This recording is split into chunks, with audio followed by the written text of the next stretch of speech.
इसका आगाज रैक रामस और उसके दोस्त शैन के साथ होता है। रैक और शैन दोनों दोस्त हैं जो पुलिस अफसरान के तौर पर काम करते हैं और आप कह सकते हैं वो भाइयों की तरह है। रैक की शादी लोरी नामी खातून से हुई है और उनके साथ एक बच्चा है जिसका नाम काल है। एक बार रैक और शैन आराम से बैठे बातचीत कर रहे थे। फिर इत्तला मिली कि एक गैंग फरार हो गया है और पुलिस उन्हें पकड़ने की कोशिश कर रही है और जाना चाहिए और गिरफ्तार करना चाहिए। तो वो अपनी गाड़ी इस जगह पहुंचे जहां चोरों की गाड़ी गुजरने वाली थी। उन्होंने सड़क पर कीले बिछा दे ताकि गाड़ी को रोका जा सके और इंतजार करने लगे जब तक कि गाड़ी वहां से गुजर ना जाए। गाड़ी आती है और गलती से केलों पर चढ़ जाती है जिससे वो उलझ जाती है। सब बाहर निकलते हैं और उनके और पुलिस के दरमियान झड़प होती है जिसमें गाड़ी में मौजूद सब मर जाते हैं। एक शख्स निकलता है और रैक को गोली मार देता है जो उसे तकरीबन मार देती। तब शैन बहुत परेशान हो जाता है और फौरन एम्बुलेंस को बुलाता है और इसे अस्पताल ले जाता है। रैक अस्पताल की दुनिया में चला गया लेकिन इसे कोमा हो गया। कोमा के दौरान वो कई बार होश में आया। शैन इसके लिए फूल लाया लेकिन रैक दोबारा बेहोश हो गया। फिर रैक दोबारा होश में आया और इस बार वो मुकम्मल तौर पर होश में आ गया। रैक के पास वो फूल थे शैन ने लाए थे, मुरझाए हुए, और जाहिर है कि वो बहुत हैरान हुआ। उसने कोशिश की उठकर बाहर जाए लेकिन बहुत कमजोर था, काफी अरसे से कोमा में था। वो जमीन पर गिर गया लेकिन फिर दोबारा उठा और अपने कमरे से बाहर निकल गया। अस्पताल के तमाम आलात बंद थे और अस्पताल में कोई भी नहीं था। अस्पताल की हालत गैर मामूली तौर पर अफरा तफरी का शिकार थी। वो समझ नहीं पा रहा था कि क्या हो रहा है, इसलिए वो अस्पताल के राहदारी की तरफ चलने लगा। वहां उसने एक मुर्दा औरत देखी जिसका जिस्म बिगड़ा हुआ था। उस वक्त वो बहुत डर गया और इस जगह से दूर होने की कोशिश की। उसने दीवार पर गोलियां और खून देखा और एक दरवाजा भी देखा जिस पर लिखा था मत खुलो, अंदर मुर्दे हैं। वहां से बहुत सी हाथ बाहर निकल रहे थे जो एक अजीब मंजर था। जाहिर है ये सब देखने के बाद वो बहुत डर गया और फौरन अस्पताल से बाहर भाग गया। यहाँ पर सबसे बड़ी हैरत इसका इंतजार कर रही थी। जब वो बाहर निकला अस्पताल के सारा खाली इलाका लाशों से भरा हुआ था और वो लाशें भी बिखरी और खौफनाक थीं। रैक इन सब के बाद तकरीबन टूटने वाला था लेकिन वो अस्पताल से बाहर निकल आया। उसने देखा कि पूरी फौज तबाह हो चुकी है और उसका कुछ भी बाकी नहीं बचा। इसके सामने अब फौज के बाकी साज और सामान थे। इस लम्हे में रैक अपने बेटे और बीवी की खैरियत जानने के लिए बेचैन था कि ये सब क्या हो रहा है।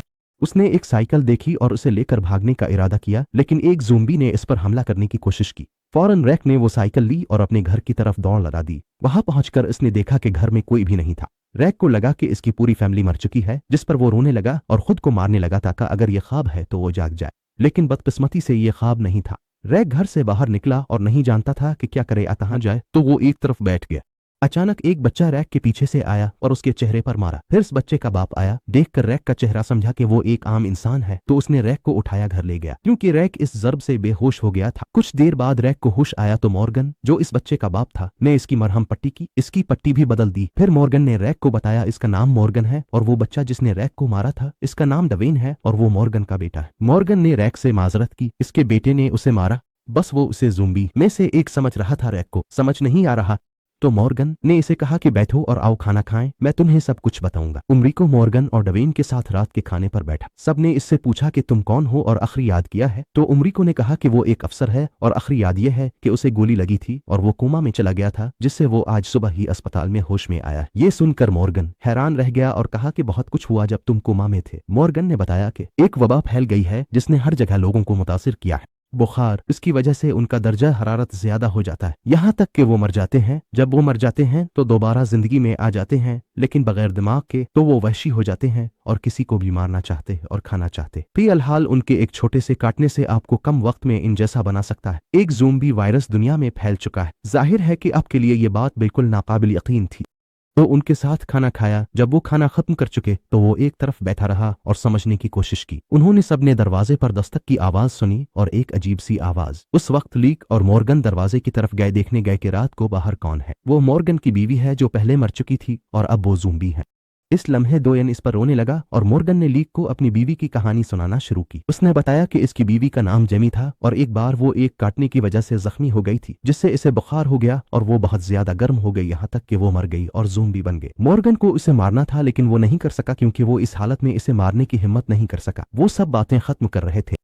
अगले दिन और उसके बाद के दिन रैक बेहतर हो गया था, इसलिए इसने मॉर्गन के साथ ताउन किया ताकि वो दोबारा अपने घर जा सके। कुछ देर बाद वो वहां पहुंच गए। वहां रैक ने देखा कि घर की तस्वीरें गायब हैं और कपड़े भी साथ ले गए हैं, जिससे इसे पता चला कि इसकी बीवी और बेटा घर से भागने में कामयाब हो गए थे इससे पहले कि वो मर जाते। इस लम्हे मॉर्गन ने इसे बताया कि अगर वो अभी भी जिंदा हैं तो वो अटलांटा में होंगे क्योंकि इसने रेडियो पर सुना था कि वहां एक बड़ा पनाहगाह और कम्युनिटी। रैक ने सुना तो इसमें उम्मीद जागी और वहां जाने का फैसला किया। लेकिन पहले इसने मॉर्गन और उसके बेटे को के साथ पुलिस स्टेशन जाने का इरादा किया। कुछ सामान ले। वहां सबने एक अच्छा गर्म शावर लिया, नए और साफ कपड़े पहने।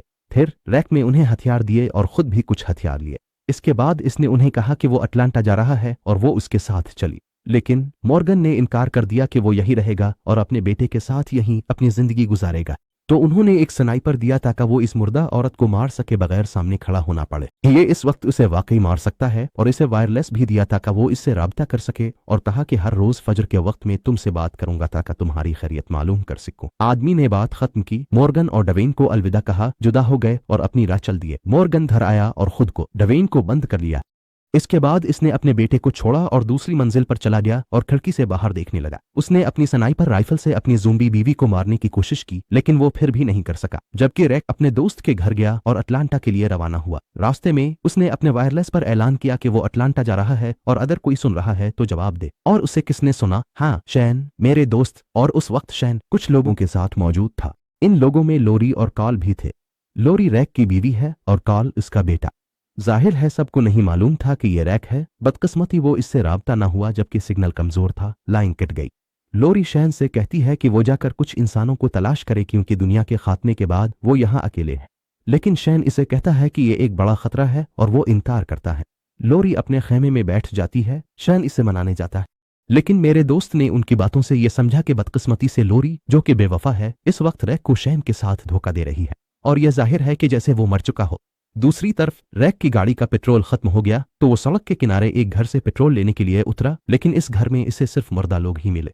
शुक्र है कि वहां एक घोड़ा था जो उन्होंने पाला हुआ था, तो रैक ने इस पर सवार होकर अटलांटा की तरफ अपना सफर जारी रखा। और जाहिर है उसने अपनी आंखों से देखा कि सड़कों पर कोई इंसान नहीं था और दुनिया हर तरफ से तबाह हो चुकी थी। वो बिलाखिर अटलांटा पहुंचता है जो बाकी दुनिया की तरह तबाह हाल थी। लेकिन यहाँ अचानक उसने अपने ऊपर एक हेलीकॉप्टर देखा तो उसने इसके पीछे भागने की कोशिश की ताकि मालूम कर सके कि वो कहाँ जा रहा है। लेकिन बदकिस्मती से वो अचानक खुद को ज़ोंबी के एक बड़े गिरोह के सामने पाता है और उसका घोड़ा बहुत डर जाता है और दूसरी तरफ भागने लगता है। लेकिन हर जगह ज़ोंबी थे और सब इस पर हमला आवर हो गए, इसलिए इसके साथ असलहे का बैग भी गिर गया। लेकिन इसने इसकी परवाह नहीं की और एक टैंक के नीचे छप गया। लेकिन ज़ोंबी इस तक पहुंच रहे थे, पर अल्लाह का करम था कि टैंक का निचला दरवाजा खुला हुआ था, तो वो इसमें दाखिल हो गया और पीछे से दरवाजा बंद कर दिया। टैंक के अंदर भी एक ज़ोंबी था, लेकिन इसने इसे जल्दी से मार दिया और फौरन ऊपर का दरवाजा बंद कर दिया और अंदर बैठा रहा बेबस और लाचार। और टैंक के बाहर सैकड़ों ज़ोंबी मौजूद थे, सभी टैंक में दाखिल होने की कोशिश कर रहे थे। लेकिन अचानक एक दोस्त ने वायरलेस के जरिए जो टैंक के अंदर था इससे राब्ता किया और कहा कि इस शख्स ने अपना नाम गलीन बताया और कहा कि इसने इसे ज़ोंबी से भागते और टैंक में दाखिल होते देखा है। उसने कहा कि कोशिश करो कि टैंक से बाहर निकलो और मुझसे टैंक के बाद 2 सड़कों के फासले पर इमारत के पास मिलो, मैं तुम्हारी मदद करूंगा। रैक ने अपनी हिम्मत और टैंक से बाहर निकल आया और ज़ोंबी को मारते हुए दौड़ने लगा। वो गलीन से मिला, गलीन ने इसे लिया और सीढ़ी के जरिए उनके करीब वाली इमारत में चढ़ गया। ज़ोंबी उनके नीचे और हर जगह मौजूद थे। वो तेजी से ऊपर चढ़ते रहे। सब कुछ महफूज हो गया। रैक को छत से नीचे लाया और सड़क पर उतरे। रुकने के बाद दोबारा अंदर गए। रैक ने गलीन और बाकी सबको इकट्ठा किया। मसला था उनमें से एक, नाम एंड्रिया था, ने असलहा तान रखा था। वो रैक को इल्जाम दे रही थी और कह रही थी कि ये सब उसकी वजह से हुआ। रैक को कुछ समझ नहीं आ रहा था और उनके ग्रुप का एक शख्स, नाम मोरलिस था, सामने आया। मोरलिस ने इमारत के दरवाजे की तरफ कहा, तुमने सड़क पर बहुत ज्यादा फायरिंग की है, इसलिए शहर के किसी भी कोने में मौजूद ज़ोंबीज जमा हो गए हैं और जल्द ही वो इस दरवाजे को तोड़कर अंदर आ जाएंगे। जब वो माजरत करने लगा, सबने दोबारा फायरिंग की आवाज सुनी, लेकिन ये आवाज इस इमारत की छत से आ रही थी जिसमें वो मौजूद थे। तो वो सब जल्दी से छत पर पहुंचे। मेरे दोस्त, हम गलीन के ग्रुप के एक और रुकन से मिलते हैं, मीरल डिक्सन। मीरल ज़ोंबीज पर दूर से फायरिंग कर रहा था जिससे वो बहुत करीब आ गए थे। गलीन के ग्रुप के एक और रुकन जिसका नाम टी-डॉग था, मीरल से नाराज हो गया। मीरल ने बेशर्म कहा, चुप रहो कालिफ, और उसे पकड़कर मारने लगा। और वैसे कोई भी मीरल को रोकने के काबिल नहीं था क्योंकि वो बहुत ताकतवर था, लिहाजा रिको ने मुदाखलत की और उसे मारने के बाद उन्होंने इसे हथकड़ियों से बांध दिया और एक लोहे की पाइप से बांध दिया। इसके बाद सब कुछ पुरसुकून हो गया तो उन्होंने दाएं बाएं देखना शुरू किया। उस वक्त उन्होंने देखा कि ज़ोंबीज ने इस इमारत को चारों तरफ से घेर लिया है जिसमें वो है। इस मौके पर जाकी ने बात की। उनके ग्रुप की एक और रुकन थी। जाकी ने कहा कि उन इमारतों को आमतौर पर गहरे सीवरेज पाइपों पर बनाया जाता है, लिहाजा हम उनके जरिए फरार हो सकते हैं। रैक ने सबको लिया और सीवरेज पाइपों की तरफ ले गया। उन्होंने फैसला किया कि ग्लीन नीचे जाए और देखे कि रास्ता ठीक है क्योंकि वो सबसे तेज है। ग्लीन ने इत्तेफाक किया और मराल्स को अपने साथ ले गया। बाकी सब ऊपर ही रहे। ग्लीन और मराल्स ने देखा कि एक रास्ता है लेकिन वो बंद है। वो फौरन रैक और बाकी सबके पास वापस आए और उन्हें बताया। रैक ने इनसे पूछा कि वो कौन सी चीजें हैं जो ज़ोंबीज़ को अपनी तरफ खींचती हैं, तो उन्होंने कहा कि कहा जाता है कि ऊंची आवाज और बदबू।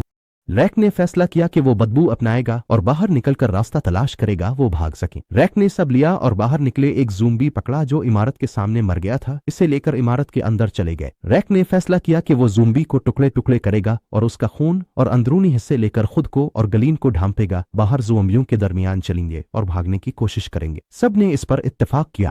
उन्होंने ज़ोंबी को काटकर उसके अंदरूनी हिस्से और खून से रैक और गलीन को ढांप दिया। रैक बाहर निकलने से पहले डोक ने मीरल की हथकड़ियों की चाबी रख दी ताकि वो इसे खोल सके। फिर रैक ने गलीन को लिया और निकले। रैक और गलीन खौफजदा थे कि यह तरीका कामयाब नहीं होगा, मगर शुक्र है कि ज़ोंबी ने उन्हें अपनी तरह समझा। ज़ोंबी की बदबू की वजह से और किसी ने कुछ नहीं किया और मंसूबा बिल्कुल ठीक चल रहा था। फिर बारिश हुई और उससे उनकी बदबू खत्म होने लगी। ज़ोंबी उन पर हमला करने लगे। रैक ने ज़ोंबी को मारा और तेजी से एक ऐसी जगह की तरफ भागा जहां गाड़ियां थीं। वहां उन्होंने एक ट्रक लिया और उससे वहां से फरार हो गए। फिर रैक और गलीन भाग निकले तो उन्होंने आराम किया और फिर एक और जगह गए जहां तेज गाड़ी थी। उन्होंने इसका तेल काट दिया ताकि अलार्म बजे। इसके बाद रैक ने गलीन को कहा कि वो इस गाड़ी को ले जाए जो शोर करती है और उसे चलाकर ज़ोंबी को अपनी तरफ मुतवज्जे करे और उन्हें दूर ले जाए। यही काम गलीन ने किया और ज़ोंबी को इस इमारत से दौड़ ले गया था जहां बाकी लोग थे। इसके बाद रैक ने अपना ट्रक लिया और इमारत के पास गया। मसला ये था, जब रैक ट्रक लेकर आ रहा है, जल्दी छत से नीचे उतरने लगे। तब एक शख्स ने उनसे इल्तिजा की कि उसे न छोड़ी। तूज को तरस आया और वो उसे आज़ाद करने गया। बदकिस्मती से तूज गलती से ही गिर गया और उसके हाथ में मौजूद चाबी नाली में गिर गई। उन्होंने तूज को छोड़ दिया और वो अकेला चला गया, लेकिन एहतियातना इसने छत का दरवाजा ताला लगाकर बंद कर दिया ताकि कोई ज़ोंबी मीरल के पास ना पहुंच सके। इसके बाद वो जल्दी से रैक और बाकी लोगों के पास नीचे आया और रैक के साथ ट्रक में सवार होकर वहां से निकल गए। वो सब इस बात का एहसास कर रहे थे कि उन्होंने मीरल को छत पर जंजीरों में छोड़ दिया। कुछ वक्त के बाद रैक की क़ियादत में वो सब आखिरकार उस कैंप में पहुंच गए जहां उनका ग्रुप मौजूद था। यहाँ पर हैरत की बात यह थी कि शह और लोरी भी गलीन के ग्रुप का हिस्सा थे। रैक जब पहुंचा तो उसने लोरी और अपने बेटे काल को देखा।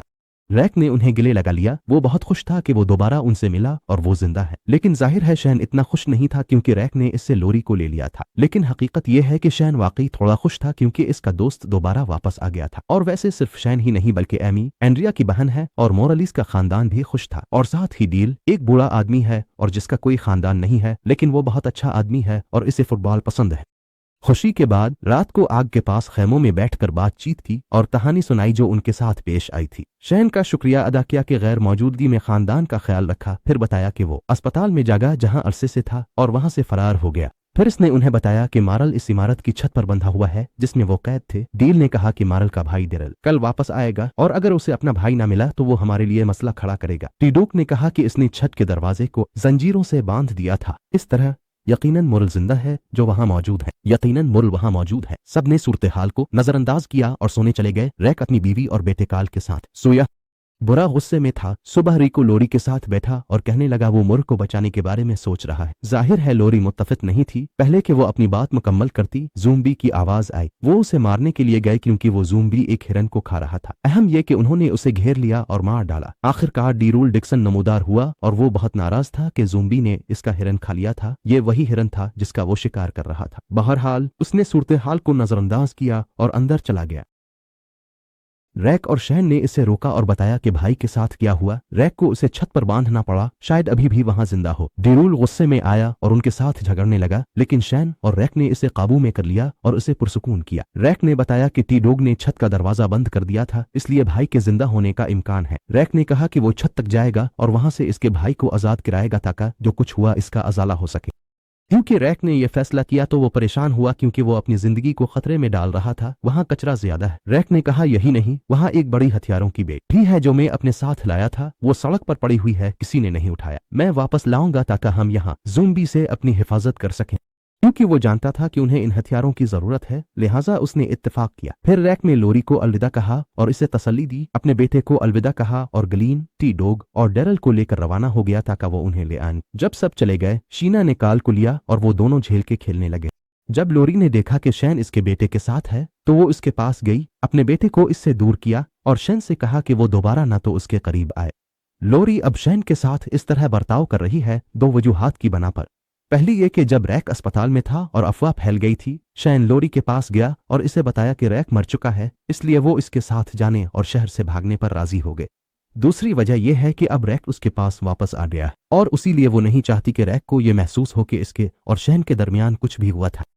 इस वक्त शैन बहुत नाराज हुआ कि लोरी इस तरह का सलूक कर रही है, हालांकि इसने इसके लिए बहुत कुछ किया था, लेकिन वो खामोश रहा। झेल के करीब आंद्रिया, इसकी बहन एमी और जैकी के साथ एक चौथी लड़की कैरोल भी मौजूद थी। वो सब काम कर रहे थे और कपड़े धो रहे थे। इस वक्त कैरोल का शौहर, बदतमीज आदमी, सबको तंग कर रहा था और अपनी बीवी कैरोल को भी मार रहा था। शैन ने इसे पकड़ लिया और इस पर अपना सारा गुस्सा निकाला। इसके बाद वो उसे छोड़कर चला गया।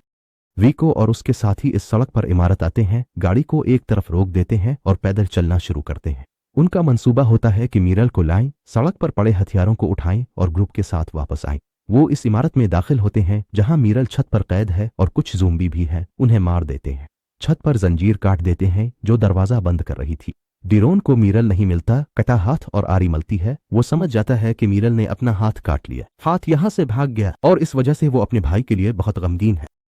लेकिन दीरूल की तंबी यह है कि वो अपने भाई के निशानात ढूंढने रहा है ताकि उसे पहुंच सके, क्योंकि भाई सतह से नीचे गया है। दीरूल खून के निशानात पर चल रहा है क्योंकि पता चलता है कि खून के निशानात उन्हें एक अपार्टमेंट में ले गए हैं। वहां उन्हें एक स्त्री मिली जिस पर जल्द थी। मॉरल ने अपने जख्म को स्त्री से दागा था, फिर वो खिड़की से बाहर निकला और चला गया।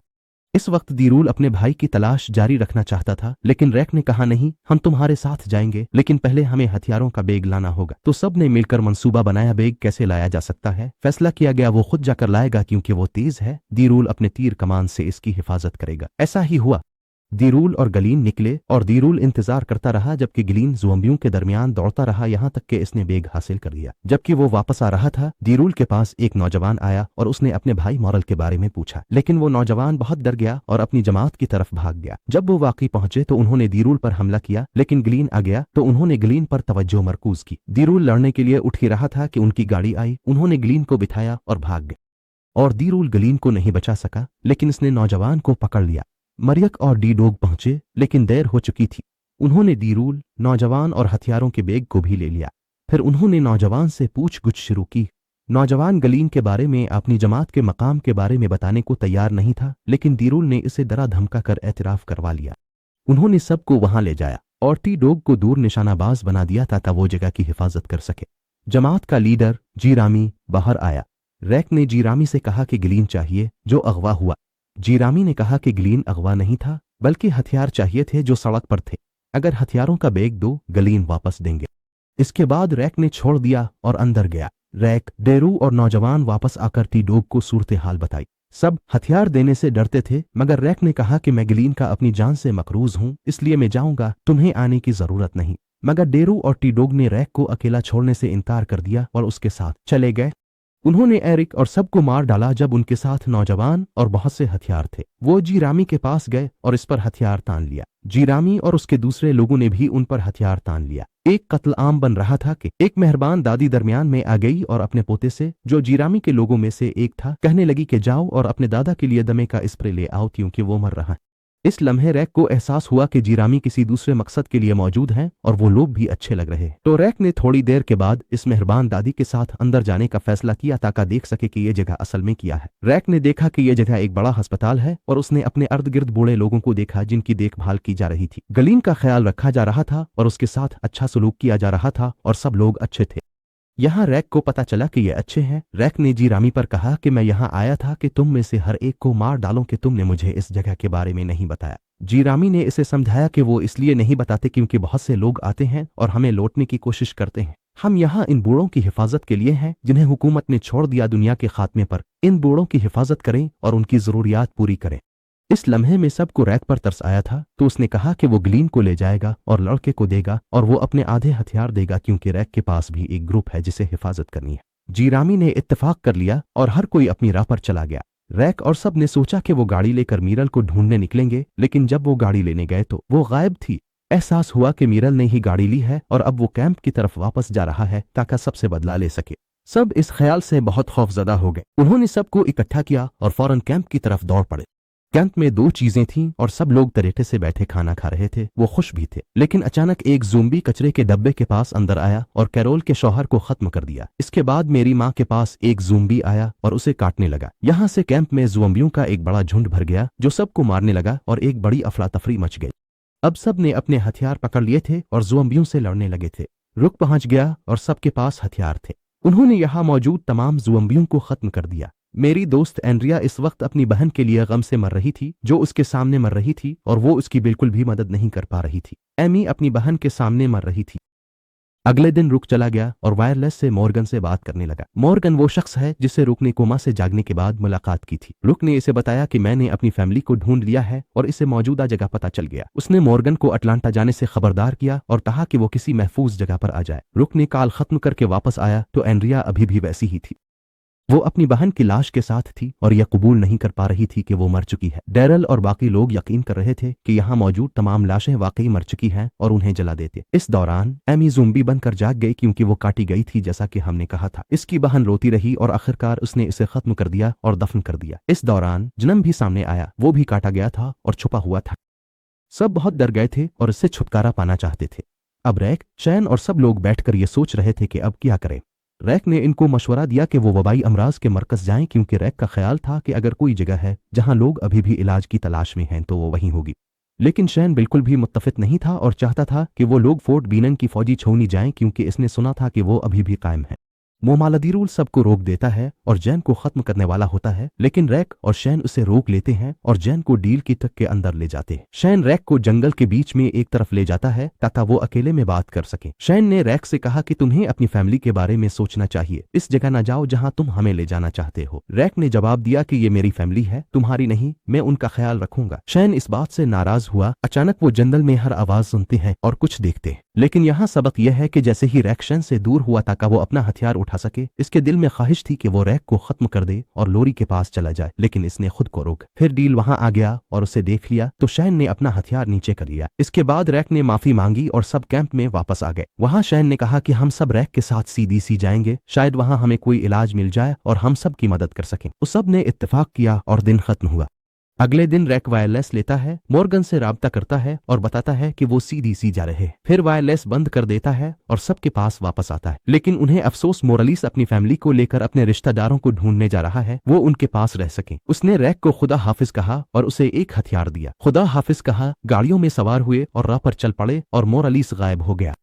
सब दोस्तों, वो बहुत लंबे अरसे तक सड़क पर चलते रहे और जितना ज्यादा वो चलते गए, जन्म इतना ही ज्यादा तकलीफ में था क्योंकि वो गाड़ी की हरकत बर्दाश्त नहीं कर पा रहा था। कुछ देर बाद एक गाड़ी खराब हो गई तो सब नीचे उतरकर उसे ठीक करने लगे और इस दौरान सबने देखा कि जन्म बहुत ज्यादा बीमार है। तो रैकी जन्म के पास गया तो जन्म ने इसे बताया कि वो सफर रोकना चाहता है और चाहता है कि वो इसे यहाँ किनारे पर छोड़ दें ताकि वो अमन से ज़ोंबी में तब्दील हो सके। रैकी इस बात को नहीं मान रहा था, लेकिन इसे मानना पड़ा। तो सब ने जन्म को गाड़ी से बाहर निकाला, इससे अलविदा कहा और उदास होकर उसे छोड़कर सीडीसी की तरफ रवाना हो गए। सीडीसी में हम एक डॉक्टर जीनर को देखते हैं और जीनर वो आखिरी शख्स है जो मरकज में है और हम उसे देखते हैं कि वो मुसलसल कुछ देख रहा, लेकिन कोई जवाब नहीं देता क्योंकि कोई सुन नहीं रहा।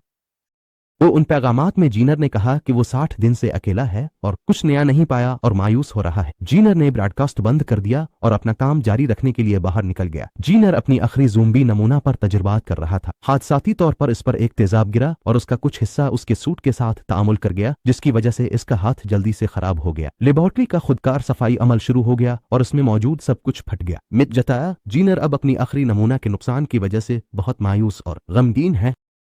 उस वक्त मरकज के बाहर हमें मलिका, शैन और सबको पहुंचते हुए देखते हैं। करीब हमें कई दरवाजे और लाशें नजर आती हैं और ज़ोंबी सो रहे हैं। तो सब ने चुपके से मरकज के दरवाजे पर दस्तक दी। जीनिक ने अब शफरुक को देखा और सब बाहर थे। वो उन्हें अंदर क्यों नहीं लाना चाहता था, लेकिन वो कैमरों के जरिए उन पर नजर रखता रहा, खास तौर पर जब ज़ोंबी जाग गए और उनके करीब आ गए। आखिरकार उसने उन्हें अंदर आने के लिए दरवाजा खोल दिया। जब दरवाजा खुला तो सब बहुत हैरान हुए और फौरन अंदर दाखिल हो गए। फिर दरवाजा दोबारा बंद हो गया। उसने उनके सामने एक बड़ी स्क्रीन के साथ दाखिल होकर उनसे पूछा कि तुम यहाँ क्या कर रहे हो। उन्होंने कहा कि हम एक और मौका की तलाश में आए हैं। उसने उन्हें बताया कि जो दरवाजा तुम्हारे सामने बंद हुआ है वो दोबारा नहीं खुलेगा। सब रुक गए, पनागा गए। जब सब पनागाह में पहुंचे तो वो इस खूबसूरत जगह को देखकर हैरान रह गए जो साफ सुथरी और रोशन थी। जीनर ने उन्हें बताया कि वो यहाँ अकेला है और साथी अमर गए आ चले गए। इसके बाद जीनर ने सबको लेकर उनका मुआयना करना शुरू किया ताकि यकीन हो सके कि वो सब ठीक है।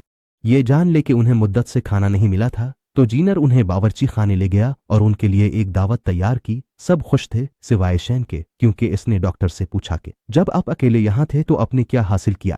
जीनर ने जवाब दिया कि बदकिस्मती से मैं कुछ भी हासिल नहीं कर सका। सब इस जवाब से हैरान रह गए, लेकिन उन्होंने इस लम्हे को गुजारा और अपना खाना खत्म किया।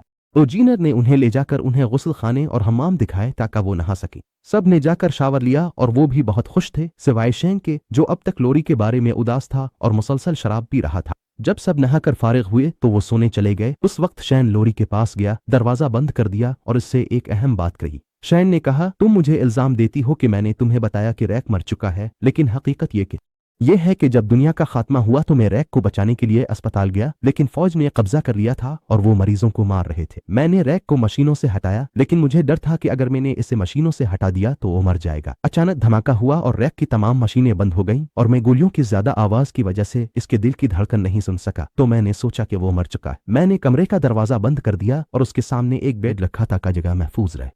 इसके बाद शैन ने बात जारी रखी, मैंने कहा कि वो मर चुका है, न कहता तो तुम मेरे साथ ना आती, तुम्हें महफूज नहीं रख सकता था। शैन को यकीन ना आया। शैन हमला करने ही वाला था कि उसने शैन के चेहरे पर मुक्का मारा। शैन होश में आया, उसने जगह छोड़ दी और चला गया। दिन गुजर गया और अगले दिन सब जागे और खाने के लिए जाने लगे।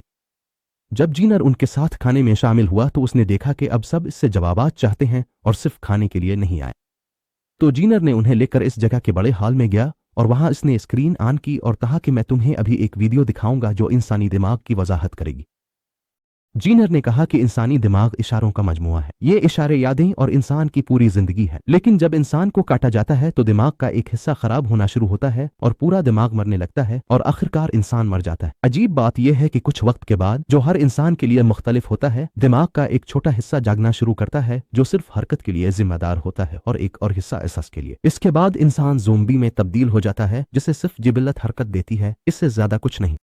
मगर जनाब, इस तमाम गुफ्तगू के बाद जीनर ने उन्हें बताया कि बावजूद इस सब के वो नहीं जानता कि यह सब करने वाला वायरस क्या है और ना ही इसका इलाज क्या है। सब ने इससे पूछा क्या उसका कोई हल नहीं है और क्या तमाम दूसरे मराकज़ खत्म हो चुके हैं। उसने कहा कि वो नहीं जानता, लेकिन जो लोग जानते थे उनके मुताबिक फ्रांस आखिरी जगह थी जो तहकीक में कायम थी। बूढ़े ने सबकी बात काट दी और कहा, एक चीज थी जो मैं नहीं समझ सका, बड़ा टाइमर क्यों है उल्टी गिनती कर रहा है। तब जीनर ने जगह खड़े होकर उन्हें बताया कि यह जगह ईंधन चलती है और जैसे ही ये उल्टी गिनती खत्म होगी, ईंधन खत्म हो जाएगा और सफाई का अमल शुरू हो जाएगा। जीनर ने उन्हें बताया कि ये जगहें बनाई गई हैं ताकि उनसे कोई वायरस बाहर ना निकल सके। अगर ईंधन खत्म हो जाए तो सफाई का अमल यह है कि जगह अपने अंदर मौजूद हर चीज के साथ खुद ब खुद भर जाएगी। इस लम्हे में सब बहुत परेशान हो गए और डेरी चाहता था कि जीनर को ले आए, और सब कुछ जारी रहा। उन्होंने दरवाजा तोड़ने की कोशिश की, लेकिन वो नहीं कर सके क्योंकि यह दरवाजा मिसाइलों के खिलाफ बनाया गया है, और अगर मैंने आपके लिए दरवाजा खोल भी दिया तो पनागा कि ऊपर के दरवाजे खुद ब खुद बंद हो जाएंगे। रैक इसके साथ बैठ गया और उससे समझाया कि इस बार तुम हमें मारने की कोशिश कर रहे हो, ज़ोंबी नहीं।